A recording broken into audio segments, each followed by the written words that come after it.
salihin wa la udwana illa 'alal zalimin. Wassalatu wassalamu ala asyrafil anbiya'i wal mursalin sayyidina wa maulana Muhammadin wa ala alihi wa sahbihi ajmain. Amma ba'd.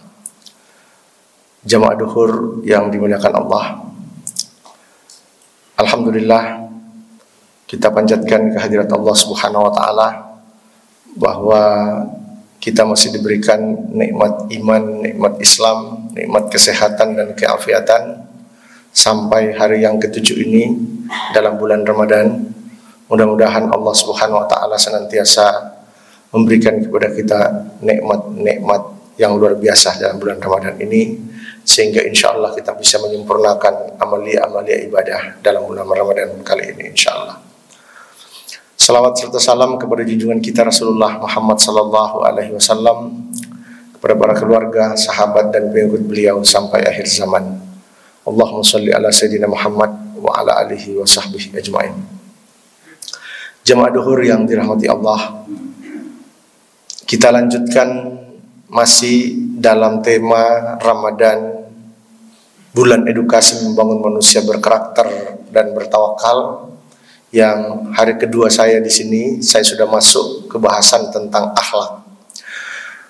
Subuh saya bahas bahwa di antara tarbiyah daripada bulan Ramadan, bahwa akan mendidik kita menjadi manusia-manusia yang berkarakter, berakhlak.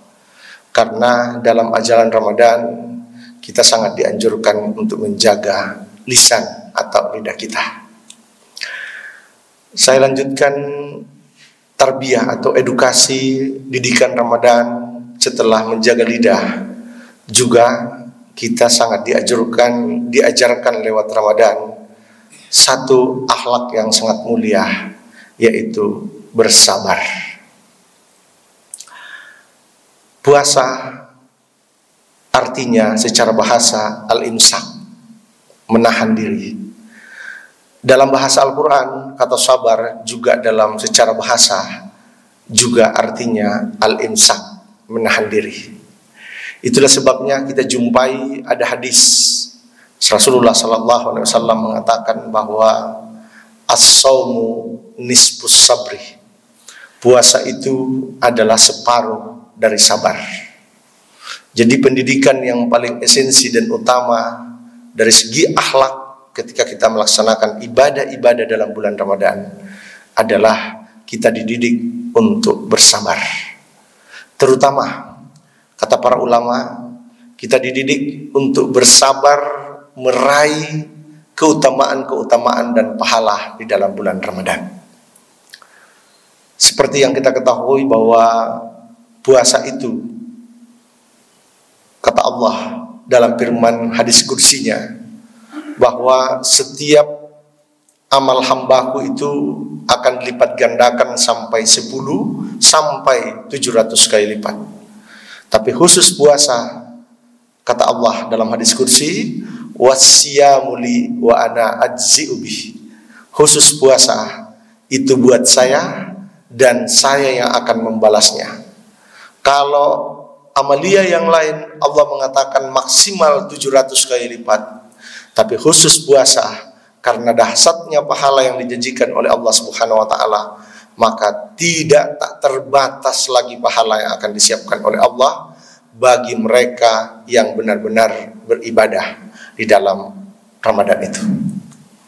Nah, kaitan dengan pahala ini, Imam Rajab Al-Hambali mengatakan bahwa sabar juga seperti itu. Ketika kita sabar, terutama melaksanakan amalia-amalia ibadah dalam bulan Ramadan, itulah yang dimaksud dalam firman Allah, innama yuwaffas sabiruna ajrahum bighairi hisab.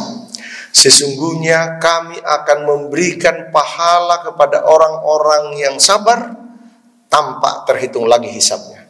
Artinya sama konteksnya pahala yang Allah berikan kepada orang yang sabar berpuasa, melaksanakan puasa, dan juga orang yang sabar. Tidak terbatas pahala yang Allah akan sediakan. Kalau tingkatan orang bersabar, oleh ulama dibagi bahwa ada bersabar kepada Allah, melaksanakan perintah Allah. Kemudian yang kedua, bersabar meninggalkan larangan-larangan Allah. Dan yang ketiga, bersabar menerima cobaan-cobaan dan musibah dari Allah. Maka 3 tingkatan ini bagi orang yang melaksanakan ibadah puasa, insya Allah secara otomatis kita laksanakan.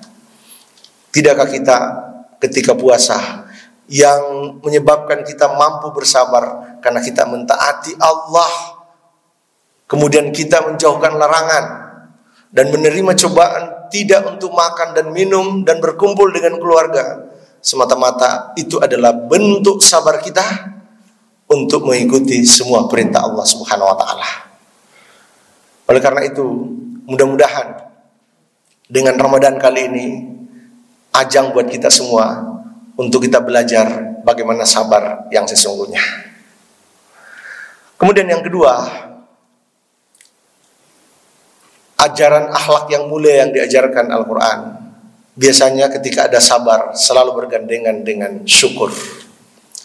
Kalau dicermati ayat yang bicara tentang puasa di surat Al-Baqarah ayat 185, di situ Allah Subhanahu wa taala berfirman, "Syahrul Ramadan alladzi unzila bihil Qur'an hudal linnasi wa bayyinatin minal huda wal furqan.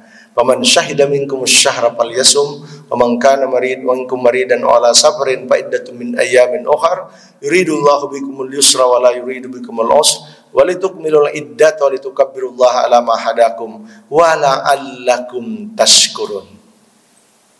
Jadi redaksi ayat terakhir setelah Allah di awal bercerita bahwa Ramadan diturunkan Al-Quran, dan kalau sudah melihat Ramadan puasa, terakhirnya apa? Allah mengatakan wala'allakum tashkurun. Redaksi Al-Quran mengatakan tashkurun, itu fi'lul mudhari'.